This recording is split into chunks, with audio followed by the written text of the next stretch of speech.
Vanessa stared at Ayan like she had never truly seen him before. Her eyes slowly filled with tears. "You told me she was your cousin," she whispered weakly. Ayan opened his mouth to speak, but no words came out. For the first time in years, I saw something I never thought I'd see in his eyes. Fear. Real fear. Vanessa turned toward me slowly, her lips trembling. "How long were you together?" I swallowed painfully. 6 years. Her hand flew to her mouth immediately. 6 years. Tears gathered in her eyes instantly. "Oh my God." Agent stepped toward her desperately. "Baby, please let me explain." "Don't touch me," she screamed so loudly people nearby jumped. The entire airport had gone silent now. People were openly staring. Some were recording with their phones. Others were whispering angrily. "He lied to both women. What kind of wicked man does this?" Vanessa looked back at me with heartbreak written all over her face. "Did you really help him travel?" I laughed bitterly through tears. "I sold everything I had." Her face crumpled immediately. "You used her money," she whispered while staring at Ayan in disgust. Her voice suddenly rose. "You used her money to build a fake life with me."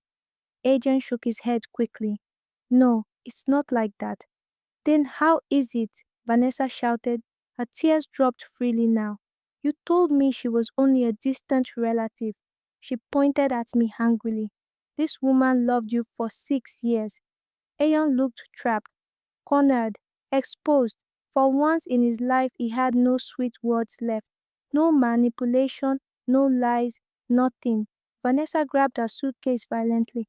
"I can't believe I married a stranger." "Vanessa, please." "No," she snapped. "You are a liar." Then her voice broke painfully. "My entire marriage was built on deception." She wiped her tears angrily. "I want the next available flight back to Canada tonight." And just like that, she walked away from him without looking back, without hesitation. Adrian ran after her, desperately. "Vanessa, please, listen to me." But she kept walking, and suddenly, the same man who once acted untouchable, the same man who thought he could play with people's hearts without consequences, was standing alone in the middle of the airport, broken, humiliated, exactly like the woman he destroyed. Slowly he turned toward me. Tears filled his eyes. "A top. I'm sorry." Sorry? After 6 years, after all the sacrifices, after all the sleepless nights, after all the lies, I stared at him quietly through tears. Then I wiped my face slowly. "You didn't just break my heart, Agent," I said softly. My voice shook painfully. "You broke the part of me that believed sacrificing everything for somebody would make them love you." Agent started crying openly. But strangely, I felt nothing anymore. No anger, no jealousy, no love, nothing. And honestly, that scared me more than the heartbreak itself, because that was the exact moment I realized I had finally let him go emotionally. That day taught me something I will never forget for the rest of my life. Sometimes the heartbreak that destroys you is also the heartbreak that saves you. The months after that airport incident were extremely difficult. I cried endlessly. Some nights I slept on the floor because the pain inside my chest felt unbearable. But slowly, very slowly, I started rebuilding myself. I focused on my business again, started smiling again, started healing again. And for the first time in years, I stopped begging somebody to choose me. Then something unexpected happened. Love found me again, not the manipulative kind, not the painful kind, real love. I met Manuel through a family friend. At first, I was terrified of opening my heart again, but he was patient, gentle, intentional. He loved me loudly without confusion, without games, without making me beg for basic respect. 6 months later, he proposed to me, and this time I didn't cry from pain, I cried from peace. Manuel traveled all the way from New York to marry me traditionally in Ikom, Cross River State.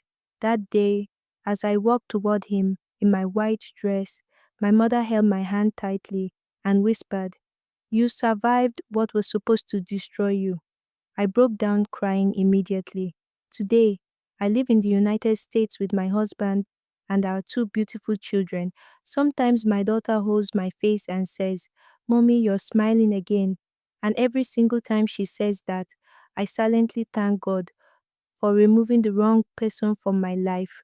Meanwhile, karma visited Ejen faster than anybody expected. Vanessa eventually discovered he married her mainly for papers and financial stability. The marriage collapsed completely. She filed for divorce on grounds of deception and irreconcilable differences. Months later, Ejen lost his residency status, then his job, then everything. Eventually, he was deported back to Nigeria with almost nothing. The same man who abandoned me to chase a fake perfect life returned home completely broken. And sometimes that is how life works. Not every betrayal wins in the end. Some people lose the very thing they destroyed others to gain. So if you're watching this right now while crying over somebody who betrayed you, please listen carefully. Some endings are painful because they are making room for something better, and sometimes the person who broke your heart is actually the reason you finally discover your worth. If this story touched your heart, don't forget to like this video, subscribe, and share your thoughts in the comments below. And tell me honestly, could you ever forgive this kind of betrayal?